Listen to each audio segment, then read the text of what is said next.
ভালো লাগছে? হ্যাঁ কিনা? যদি হ্যাঁ হয় তাহলে বলো হরি বল। কেন ভালো লাগবে? কানে শুনতে পাই না, চোখেও কম দেখি, তাহলে এই হরি নাম করলে আনন্দ পাবো। কেন? আমাদের ভিতরে কে আছে? আত্মা আছে। এই জামাটা পরে আছে না, কিসের জন্য? দেশটা বডিটাকে কাভার করার জন্য, ঢাকা দেওয়ার জন্য, হ্যাঁ কিনা? তো আত্মারও কাভার লাগবে, সেটা হচ্ছে বডি, ম্যাটেরিয়াল বডি, বুঝলেন? আত্মা ওখানে আছে। আর কি চৈতন্য মহাপ্রভু কিরকম, আমি দুটো লীলা বলবো, শেষ করে দেবো। হ্যাঁ, চৈতন্য মহাপ্রভু ছোটবেলায় কি করতেন জানেন? স্নান করতে যেতেন বন্ধুদের সাথে, আপনারা শুনেছেন সবাই। স্নান করতে করতে কি করতে জানেন? সব ব্রাহ্মণরা কি করে? গঙ্গার গায়ত্রী মন্ত্র জপ করে না? হ্যাঁ, আর মহাপ্রভু কি করে জানেন? এপার থেকে ডুব দিয়ে ওপরে যায়, আর যে গায়ত্রী মন্ত্র জপ করে এরকম ডুব মেরে উঠে জলে তার সারা মুখে ফেলে যাবে। তোমার ধ্যান, তোমার জপ গায়ত্রী মন্ত্র জপ করা বন্ধ, তখন তাকে ধরতে যাবে। মহাপ্রভু ওখান থেকে ডুব করে এপারে আসে, এরপরে আবার কেউ গায়ত্রী মন্ত্র জপ করে তাকে জল ছেড়ে দেয়, আবার ওখান থেকে পালায়। এরকম মহাপ্রভু লীলা করতেন, বুঝতে পারছেন? ভাগ্য মহাপ্রভু তাদের সাথে এরকম লীলা করতেন। আর আমাদের কি দুর্ভাগ্য যে আমরা ভগবানের পথে কি দূরের কথা, নামও শুনতে চাই। হ্যাঁ, আমরা কি করতে চাই? এখনকার ছেলেমেয়েরা কি চায়? ডিস্কো ডান্সার, এইসব গুলো চায়, হ্যাঁ কি না? হরি নামে খাবলা দূর, ওল্ড মডেল, নিউ ভার্সন দিতে হবে, হ্যাঁ কি না? এখন শুধু কি ডিজিটাল যুগ, এখন মোবাইলের মধ্যে কথা বলতে হয়। এখন আগে তো ব্যাংকে যেত টাকা তুলতে, হ্যাঁ কিনা? এখন মোবাইল টু মোবাইল। আর স্পেশাল যারা হ্যাকার, তারাও স্পেশাল করে গুছিয়ে নিচ্ছে, টেনশন নাই, নো হ্যাক বলছে। পেনশন কি? পেনশনটা কারা পাচ্ছে? এরা বসে বসে হ্যাকাররা পেয়ে যাচ্ছে। আগে দিনের আগে চুরি করতে, হ্যাঁ কিনা? আমরা শুনেছি চুরি করছে, এখন শোনা যায় চুরি করতে। এখন দেখা যাচ্ছে মোবাইল থেকে টাকা গায়েব হয়ে যাচ্ছে। যত ডিজিটাল তত এই সমস্যা। তার জন্য ডিজিটাল হতে হবে কোনটা? সবাই হাত তোলেন, যার যার হাত আছে, বলেন হরে কৃষ্ণ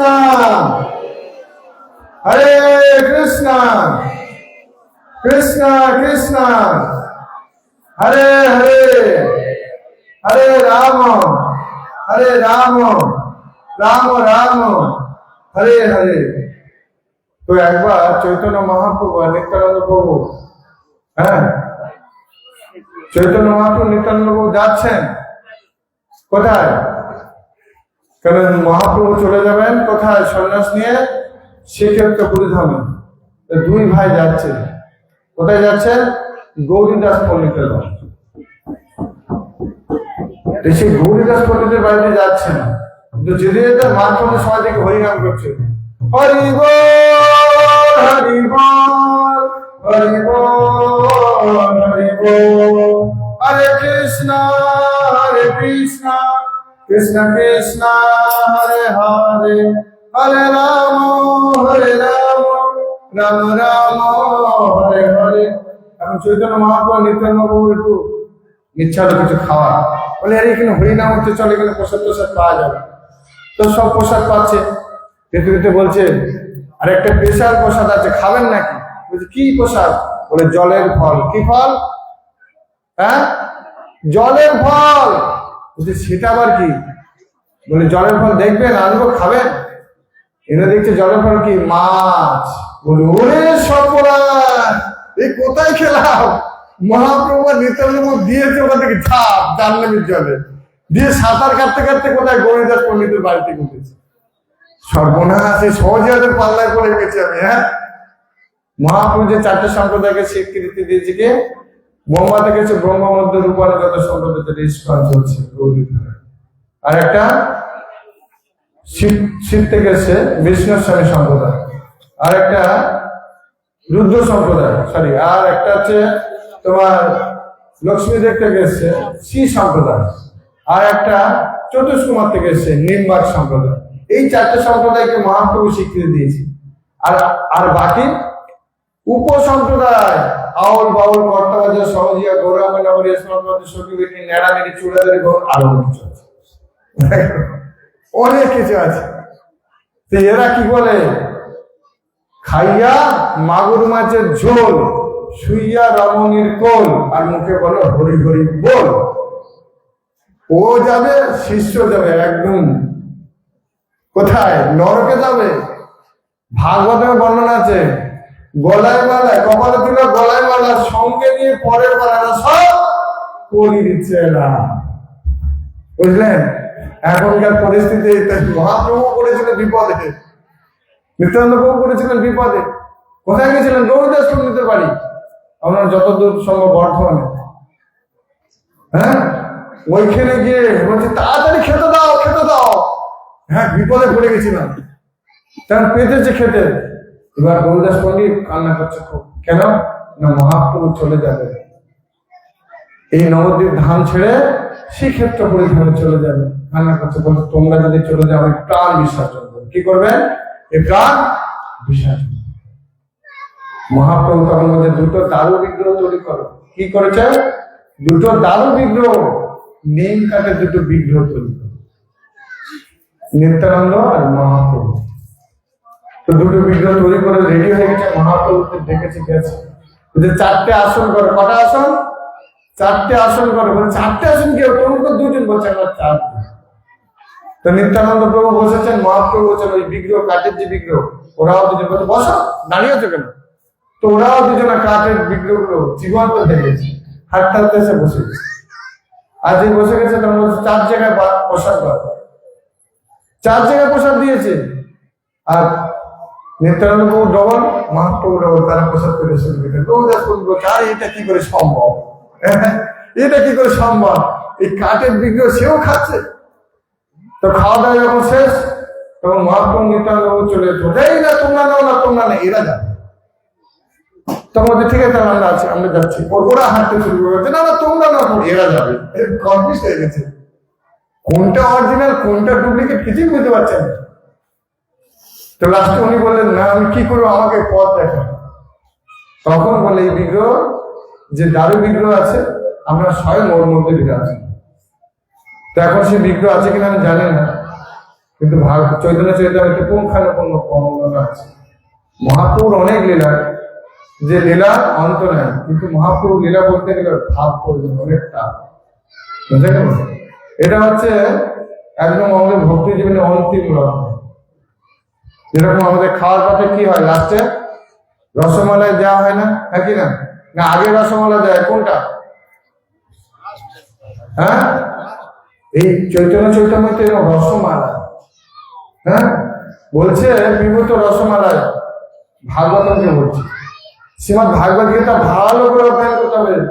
আমাদের শ্রীমদ গুরু মহারাজ জগতের স্বামী শ্রী গুরু মহারাজ, উনি 11 বার শ্রীমদ ভাগবত গীতা পড়েছে। বলছেন গীতার কিছু বুঝতে পারেন, যতবার পড়ি ততবার নতুন নতুন মনে। আর আমরা 1-2 বার গীতা পড়ে দীক্ষা দিয়ে দেয়, গীতার কিচ্ছুই বুঝে পাই না, দীক্ষা দিয়ে দেন। গুরু মহারাজ বলছে যার 7,000 প্রায় শিষ্য, 1 লক্ষ যার শিষ্য প্রায়,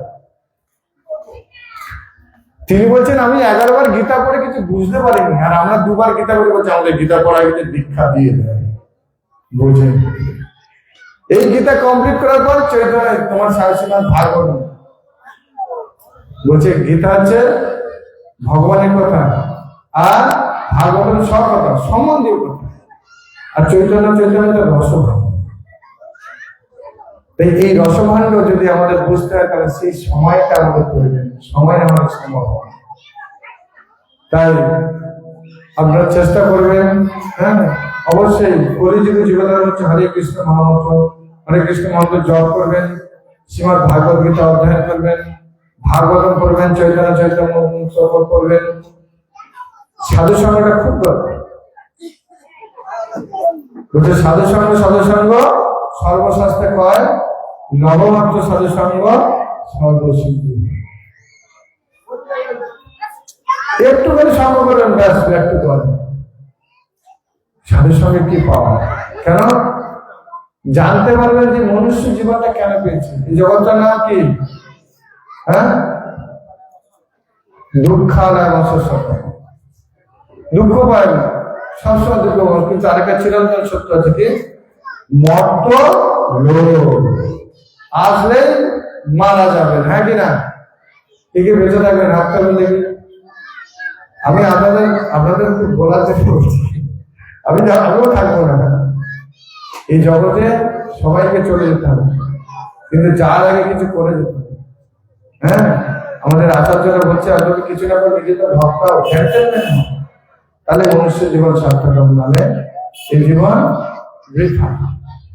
তাই আমাদের প্রত্যেকে কি করতে হবে না, সাধু সকল মোস্ট ইম্পর্টেন্ট। সপ্তাহে অন্তত শাস্ত্র বলছে একবার ABCD, এতে হচ্ছে অ্যাসিস্ট্যান্ট, সপ্তাহে একবার। যদি না পারেন সাধু সঙ্গ না পারেন তাহলে বি শ্রীমদ ভাগবত গীতা অধ্যয়ন করুন প্রতিদিন। বি না হলে see chant and be happy. কি করবেন? এই মালায় জপ করবেন। যাদের নেই আমাদের এখানে স্টোর আছে, আপনারা সংগ্রহ করতে পারেন।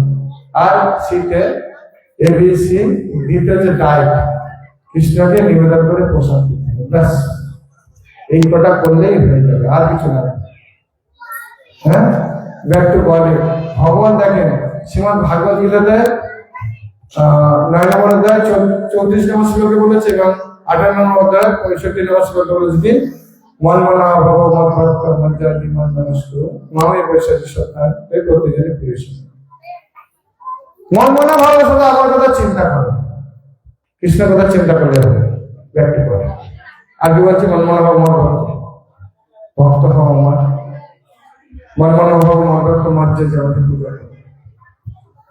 সকালবেলা উঠে কে আগুন লাগান ঘরে, কে ঘরে আগুন